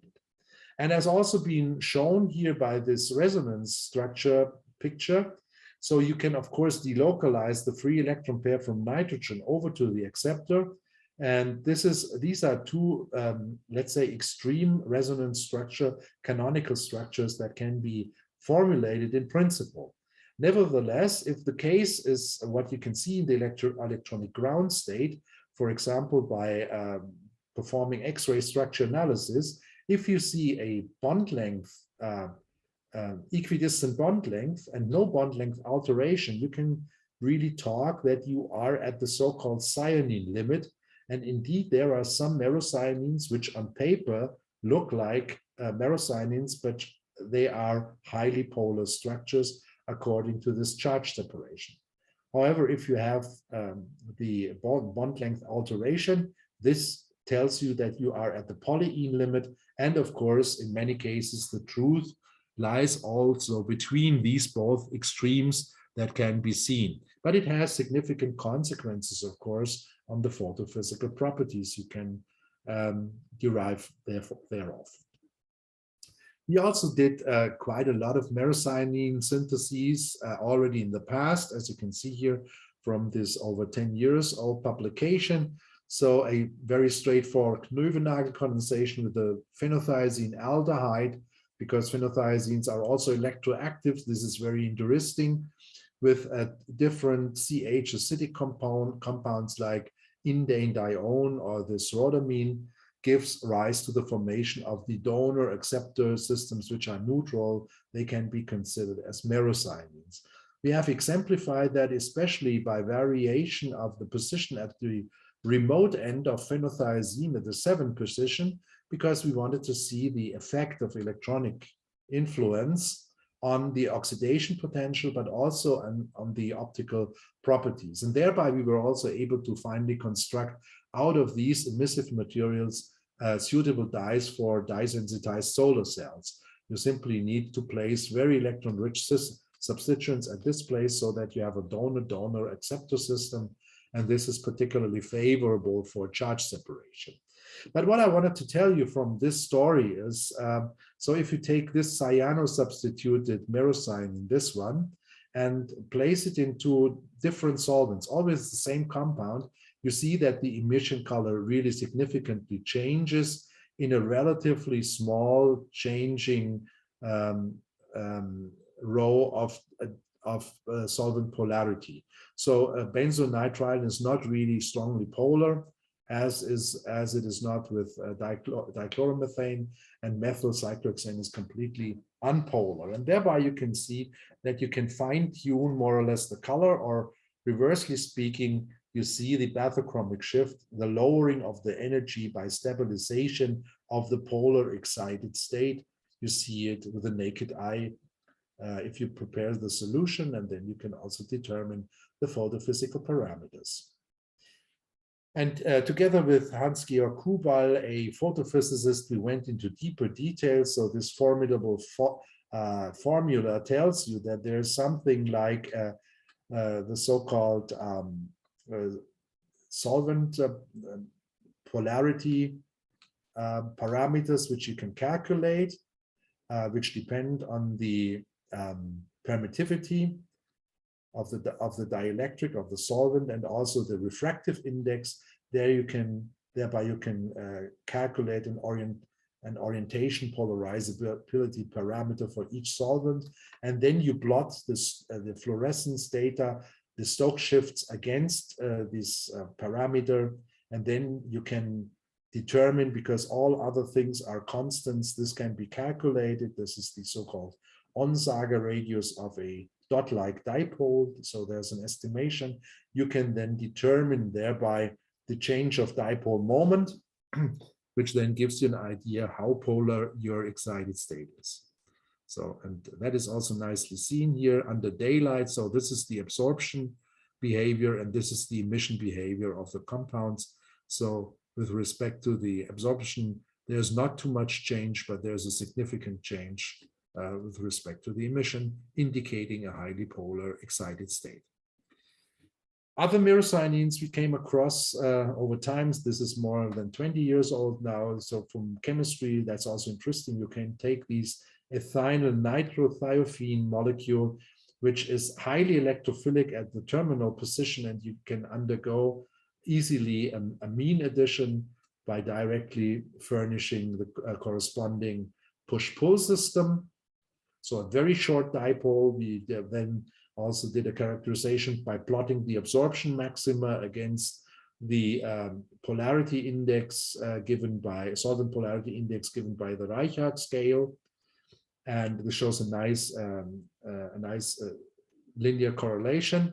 Furthermore, you can also see, you can play around with the substitution. Also, you can introduce chirality depending on what kind of amines, secondary amines you employ.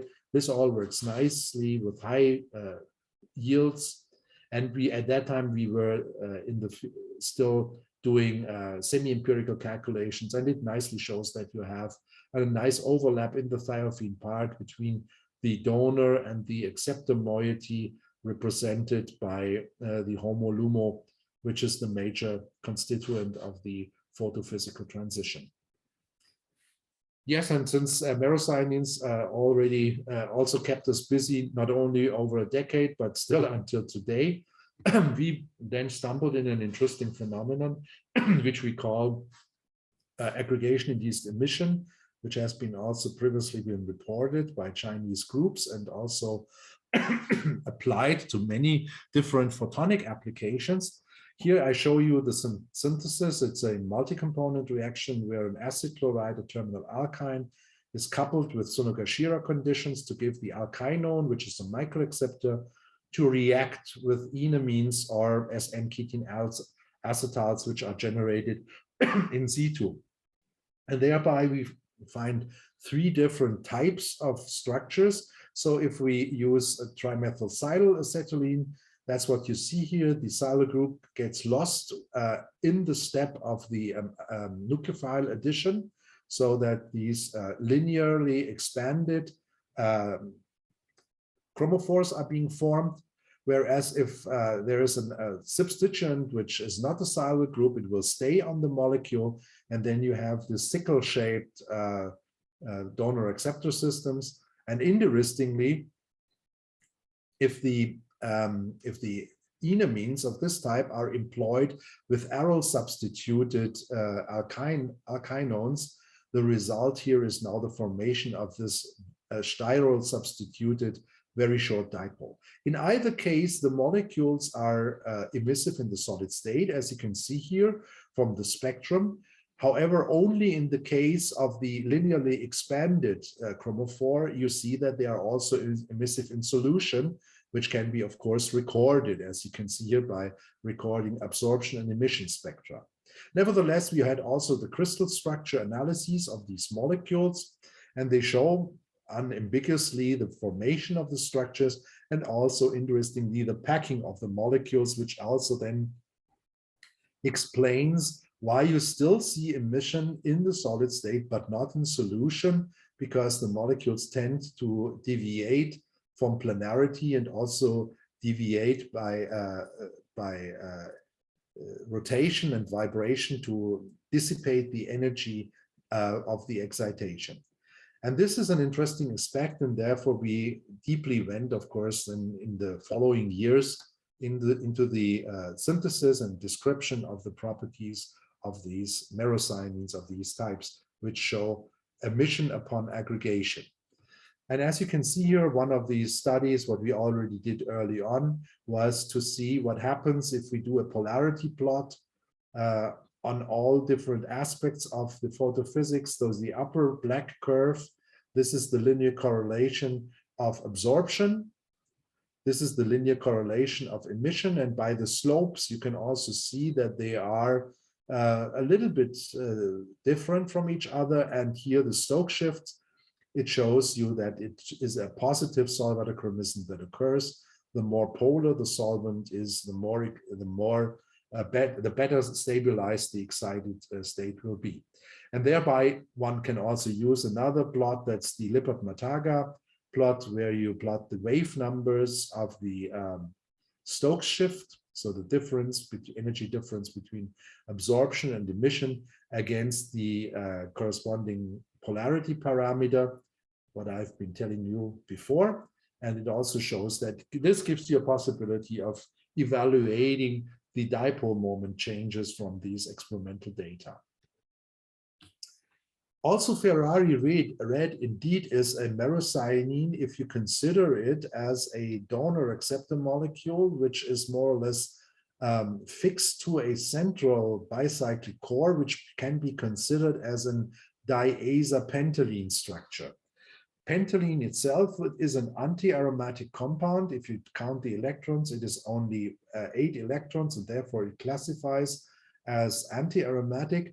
However, if you now place in an amide moiety instead of a carbon double bond, which also contains some double bond character, you have now these new types of chromophores, which were invented in the late 1950s, and thereby then they went also into the Ferrari covering. So you can see the differences between solution, that's the solid curve, and the dotted curve in the solid. There's some red shift in the solid so that the red becomes even more intense. And that is also what you see. If you take a look at a red Ferrari car, it has this intense red color. That's the pigment. And therefore it has been applied as car paint, as plastic paint, as an ink, but also nowadays, as you've seen before, it's also implemented in molecular electronics. Okay. Now we are approaching diaryl and triaryl and methane dyes. So here for systematics, I've now shown you that you can treat them like cyanines. If you take a look at this cationic polymethane dye of cyanines, you see it reproduced in the cyclic fixed framework, which is typical for diaryl methane dyes. The same holds true for the oxonol derivatives. So this would mean that you have phenolates. On the other side, there would be, of course, a quinoid. This would be also fully delocalized. And in the case of merocyanines, it would be the case that you have the quinones that are ligated to the corresponding donor substituted aromatics. And in these cases, you can either have the absence of a bridge, or you can have a bridge. The bridge can be oxygen, sulfur, nitrogen, and even carbon, and even silicon can be introduced to get to have access to these types of chromophores. With the triaryl methane dyes, I think you know this from your undergraduate studies, all of you, because these are very classical dyes. The tritylcation is the prototypic chromophore, and they're of the absorption spectra have been recorded, showing an intense band that occurs here now in the blue part of the spectrum at 429 nanometers. And since this molecule is highly symmetrical and it can be placed in this system of coordinates of X and Y coordinates, it is the so-called X band that is seen here. The X band is always that's along this dipole axis. This X band is also present in the other dyes of these derivatives, where now oxychromes are being positioned on here in the case of the diaryl methane dye. Also, this triaryl methane dye now with 2 or with 3. So this is crystal violet, this is malachite green, and this is Michler's hydrol blue. So that these are the names. And then recording the spectra, you see the X band also shows an absorption over 600 nanometers with a huge, this is a logarithmic scale. So you have to take 10 to the 5.17. This would be the epsilon value. It's an intense blue color. And also this one, which is now at 590, is an intense violet color. Therefore, it's called crystal violet. However, in the case of malachite green, the name also tells you it's green. You have 2 different bands occurring. So the one comes from this axis, therefore it's called the X band, which is intense with 621. So that accounts for a blue color by vision, what you can see as blue color. Whereas the Y band, which goes into this direction, is in the positioning similarly to the tritylcation and lies at 428. And this is clearly, as an absorption in the blue, will result in a yellow color. So what you see is the mixing of blue and yellow to give green, and that's the reason why malachite green has a green color as a result of subtractive color mixing. Another aspect what can be observed, because I already have shown you that these diaryl and triaryl methane dyes can be also bridged. So introducing a bridge converts now the phenolphthalein that you know as an indicator for pH measurements of weak acids. This is non-fluorescent. However, if you embed here now an oxygen bridge, that is fluorescein, as the name tells you, it is highly fluorescent. So the structural rigidification also plays a role if you want to create fluorescence of molecules, or you should be able to suppress the dissipation of energy, which might occur, for example, by rotation. So how are they synthesized? Presumably this is carrying coal to Newcastle for you. You all know how triaryl methanes are synthesized these days. This usually starts with the electrophilic aromatic substitution, where you can replace, for example, with tetrachlorocarbon up to 3 of the chloro-moieties by the dimethylamino, the dimethylamino aniline. You can introduce that, and now this can easily ionize, because upon ionization, the delocalized cation is formed, and that is crystal violet.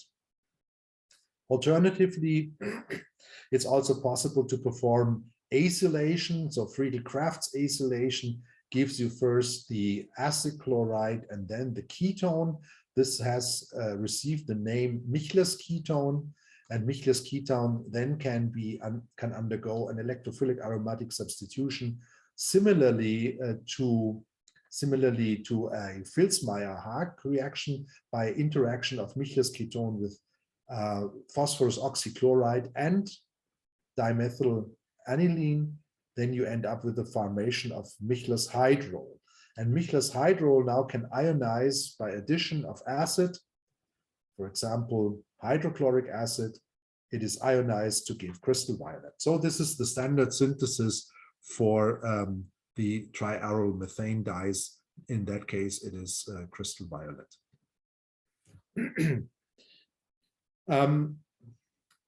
If you have, of course, basic moieties in the molecule, like you have in the ionic dyes that can be derived from phenolphthalein. Phenolphthalein is generated by electrophilic aromatic substitution from phthalic anhydride and phenol. So the aromatic substitution finally leads then to this molecule. And here you can see by delocalization that the negative charge here is nicely delocalized. You can also generate a charge-separated resonance structure, which also more or less tells you that they are relatives of triaryl methane dyes that are cationic. And finally, of course, on the other side, the delocalization. And this high delocalization accounts for the violet-red color, which is also nicely being used in titration experiment.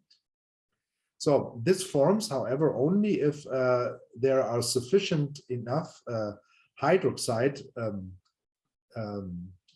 moieties available, ions available, and that occurs at a pKa of 9.6. So if you have a suitable acid where it directly falls into this regime, then you can easily perform titration. So going below 9.6, this leads then to protonation, and protonation finally leads to the protonation of the phenolates, which are then phenols, and then this ring closes automatically to a lactone, and this leads to a suppression of the conjugated pathway. Therefore, the phenolphthalein solution in the acidic medium is colorless. However, if you add higher concentrations of protons, let's say relatively strong acids, if you go beyond a pH of -1, then you will protonate, of course, the lactone. The lactone will ring open and then generates the triaryl methane dye, now in its cationic form, because the positive charge can also be delocalized by the phenol moieties. And this results then in the cationic phenolphthalein, which is orange red.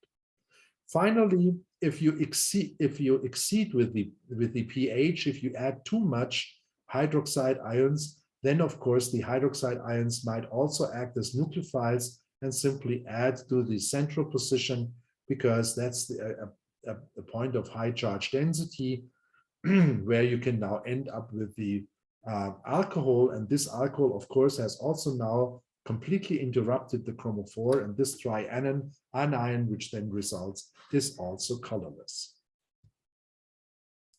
The synthesis of fluorescein is relatively simple. You start off from resorcine with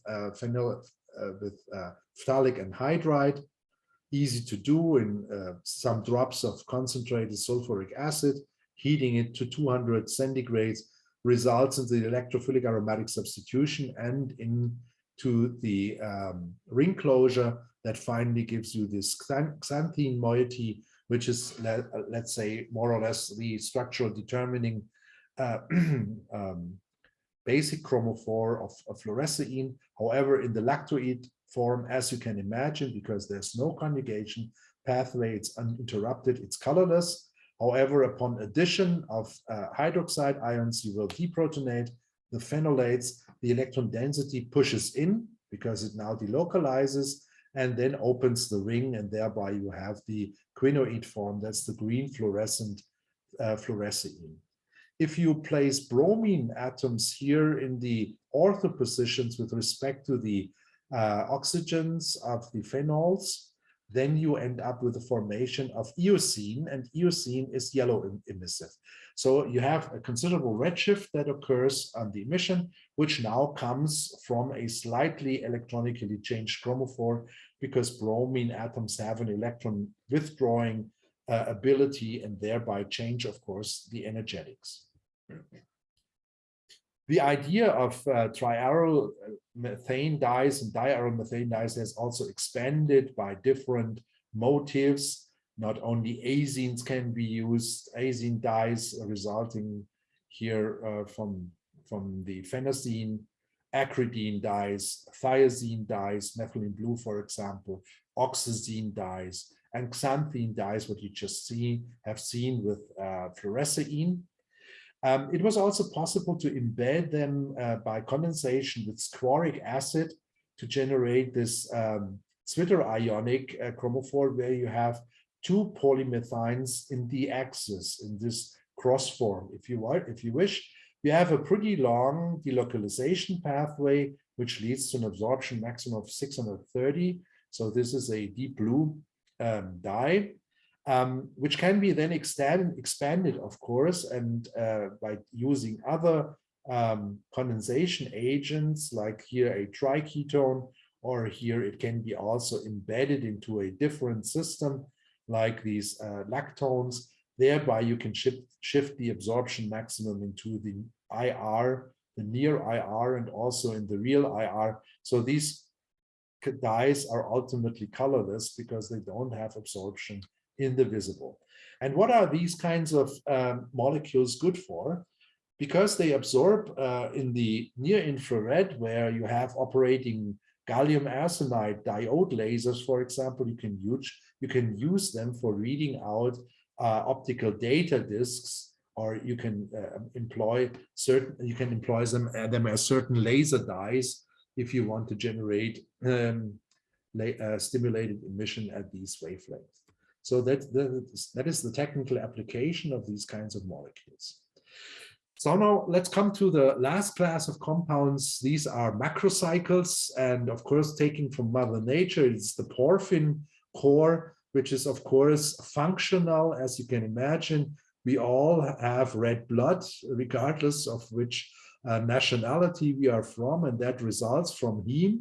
And heme is the complex that contains iron and acts as an oxygen transporter. It is decorated with several aliphatic and carboxylic moieties on the side, also containing some kinds of chirality.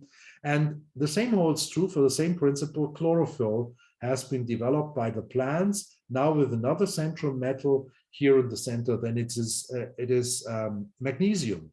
And it has a completely different function, also a different absorption behavior, because now it can be used to harvest light, and it is the photo system of the photosynthesis in the green of the leaves in the chlorophyll. That is how it is called in the chloroplast, and it generates from solar energy chemical energy, and this ultimately enables life here on our planet, because it results in the generation of organic materials, if you wish, which finally, of course, are conserved sunlight. So the functionality is clear, and therefore they always have been highly inspiring to the chemists, material chemists, dye chemists. What can we do with these kinds of macrocyclic structures? If you have dealt to some extent with porphyrin and porphin syntheses, they are a little bit cumbersome. They mean a lot of chromatography, because they are always generated through the same principle of subsequent electrophilic substitution, and finally ring closure, and finally oxidation, and thereby quite something can be lost along the lines or generate oligomers, which you not necessarily want to have. The thing is different if you go to phthalocyanines. They do not occur in nature. They are fully synthetic. They also possess here an 18 electron parameter, which you can here draw inside the cycle. So they are, as the porphins, they are fully aromatic with 18 relevant atoms. They have, of course, 18 electrons to distribute, and this is a Hückel number. Yeah, of course, I told you just about the synthesis of porphyrins, so usually by electrophilic aromatic substitution. They can be generated, so these are the protoporphins that will be synthesized. You can imagine that it's also a stereochemical issue because you are generating multiple diastereomers along the line, and only if you do oxidation, then you can convert them into the fully delocalized system. Smaller parts of the porphyrins are the so-called dipyromethynes, which can be also stabilized by complexation of boron, and thereby the class of body piece or body piece, however you might want to call them, are being generated. These are highly fluorescent tricyclic, heterocyclic fluorophores, which can be synthesized. You have now to block, of course, here the alpha position, the other alpha position, otherwise you would end up in the formation of porphyrins with an aldehyde, and finally oxidation and then deprotonation in the presence of boron trifluoride etherate leads to the formation of the body piece. So if you want to avoid the oxidation stage, you can also perform 3D Crafts type acylation, which occurs twice and gives you rise now to the protonated base of the dipyromethine, which then by the auxiliary base and boron trifluoride etherate gives rise to the same class of compounds as seen before. They are highly fluorescent. They have very small Stokes shifts, so the difference between absorbed energy and emitted energy is very small. This comes, of course, from their very rigid structure, and the nice thing, you can also reach quantum yields of up to 100%, so this makes them perfect fluorescence emitters. With respect to the porphyrins, again, so this is how a classical porphyrin spectrum looks like. It has a very strong absorption band that is at a higher singlet state, which is reached, of course, from the numerous orientations of the pi electron transitions, and it has the so-called Sorey bands, which are more or less a fingerprint of porphyrins. The systems change their absorption behavior upon coordination of metals in the center.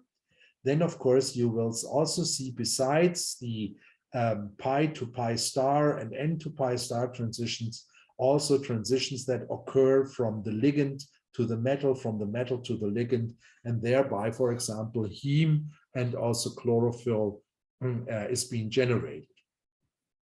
So here I've also depicted for you the methane, which is being generated by oxidation, or here by the condensation, and how it is being formed from the oxidation of the so-called dipyrrole methane. You will generate the methane here, which is, of course, stabilized by the intramolecular hydrogen bonding.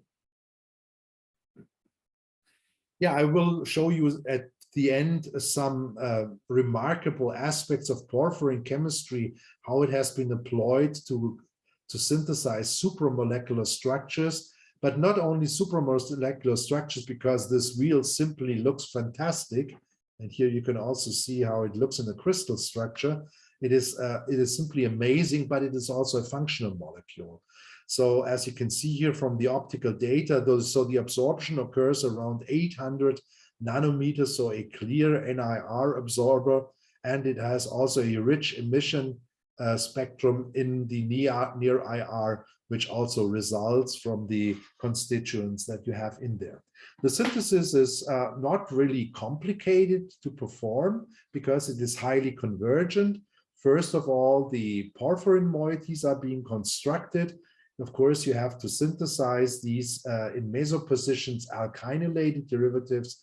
This occurs over a linear sequence of 7 steps, taking advantage, of course, of the synthesis of this dipyrrole methane, which then enters in the synthesis of the corresponding porphyrin. On the other hand, we also now need the axle for the wheel, where we have these spines in between. And here, Anderson's group, he was the chemist who was designing the synthesis. They he decided to take advantage for the generation of the supramolecular entity, a coordination chemistry interaction, that is the coordination of the pyridine moiety to the zinc ions, which finally, of course, occur in the apical positions of the porphyrin, and thereby of course, lead to this kinds of wheels. Now the wheel is, the inner of the wheel is being constructed by taking this hexaphenylbenzene, which is perbrominated, and then Suzuki coupled, so also a very short synthesis, where now you have the ligand, which can be used by its hexafold coordination to generate in relatively good yields. If you take here a look, it is ultimately formed by complexation and then oxidative acetylene coupling, because you see everywhere here these diene moieties. So this critical step is being performed in 21%. So this is a quite substantial yield. And then, of course, it has to be then to adjust it. Where you can also liberate this part, the spinal part, from the wheel by simply offering a better ligand to the zinc ions. This is DAPCO, diazabicyclooctane, and this replaces then the coordination and thereby simply exchanges the wheel. So you can also do a wheel exchange, if you wish, on the chemical roads. Yeah, and some further applications, of course, also went into linear topologies. You can also, in the mesopositions, you can ligate multiple of these porphyrins to each other. And then upon oxidation, the next positions in some kind of Scholl type reactions tend to close the rings so that you form ladders. So these ladders are also, as you can imagine, super stiff, but also they are very conjugated. And that's what you exactly see if you go here from these linear arrays to these ladder type arrays, that the absorption maxima shift from around 600 to far over 3,000 nanometers with quite intensity. So this is a high delocalization which occurs. Of course, you need to have solubilizing substituents, otherwise you will not be able to record any kinds of spectra in solution, but this is possible. And in addition, the authors also took a look, that was Tsuda's group in Japan, that one can also create unsymmetrical ligation, which ultimately leads then also to unsymmetrical formation of these ribbons, and therefore these more zigzag type ribbons can be formed. And indeed, this oxidation was the oligomer forming reaction. So the authors were able to separate these oligomers, and you see they could separate out in quite substantial amounts the uncyclized dimer, then the dimer, the trimer, tetramer, pentamer, and thereby, of course, one could then perform structure and property relationship discussions by taking a look at the effective conjugation length that can be obtained. So I think this shows you quite extensively that there's a very rich chemistry that can be followed along the lines. So now let's take a look at the last part, the phthalocyanines. I said to you, these molecules are not occurring in nature, but they are fully synthetic. They can be very easily obtained by action of ammonia to this type of phthalodinitriles. So you can imagine that these kinds of intermediates are being formed, which then reacts with the next molecules. And since you perform everything in the presence of copper ions, and also in the presence of a molybdenum oxide catalyst, you can easily imagine that it forms the cycle, which is first formed as an anti-aromatic, and then by the redox reaction of the copper 1, so the transfer of 2 electrons, copper 1 now going to copper 2, that works because you have a copper 0, copper 1 pair. This finally leads then to the formation of the copper complex. That's a copper 2 complex. And if you count the electrons, these are 80 electrons. The absorption maxima lie at 750 nanometers. You can, of course, play around with different metal ions, thereby changing the color. It is an easy entry to different pigments that can be easily synthesized. And furthermore, these molecules also show pronounced photoconductivity, so they tend to conduct electric current if they are irradiated. And therefore, they are also interesting for application in compact discs and solar cells, and also in liquid crystal displays. And here on this on this spectrum here, you see the difference between a dissolved molecule, which has a relatively sharp band, but which considerably broadens if you go into certain layers. And there you have two different types of layers, which also are distinguishable by their corresponding photophysical signature.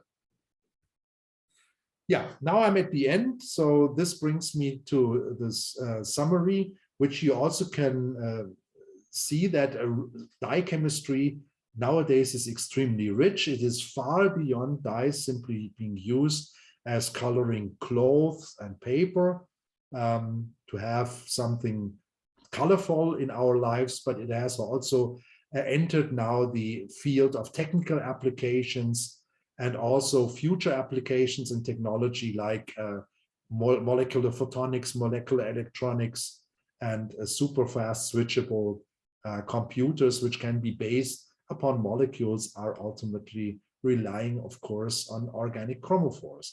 Therefore, to my opinion, this is a rewarding and never-ending story, and it always will keep chemists busy to come up with new structures and new solutions. So here in the reference sections, of course, there are some German references which might be difficult for you to read directly, but of course, I'm quite convinced you can all use Google Translator or DeepL, which is a very nice translating software where you can translate into the major languages very easily, from German, for example, to English, or also to, I think, to Russian is also possible, but I have not really checked what is possible along the side. Chemie in unserer Zeit, this is a journal especially meant for high school teachers and pupils, so that they could educate themselves. So these articles are really clearly written, and also nice for the expert, because there's also reference to the original literature, and the original literature you will also find in the typical journals where reviews have been published, or designated journals like Dyes and Pigment and Advanced Materials, Journal of Materials Chemistry, Chemistry of Materials, and all journals of organic chemistry also contain information and new works on dyes. And there are also some fundamental monographies.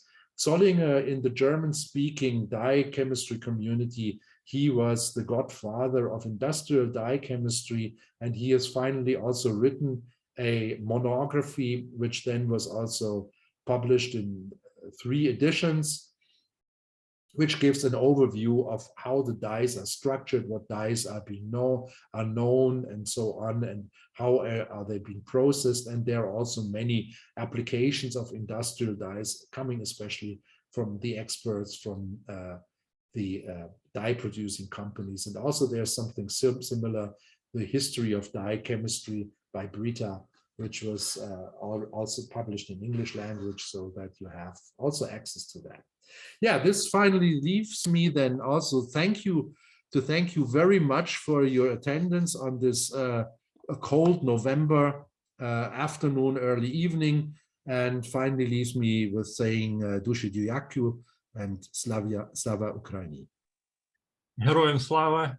Thank you very much, dear Thomas, for a very nice lecture, not only for Master of Science and PhD students. I also find a little interesting materials here, and your lecture is very close to our activities, you know, in the State Scientific Institute for Single Crystals, and Karazin University, working in this field. Here is Professor Doroshenko and Dr. Tatarets, who work in this area. Yes, certainly. Thanks a lot. And dear students and PhD students, do you have questions?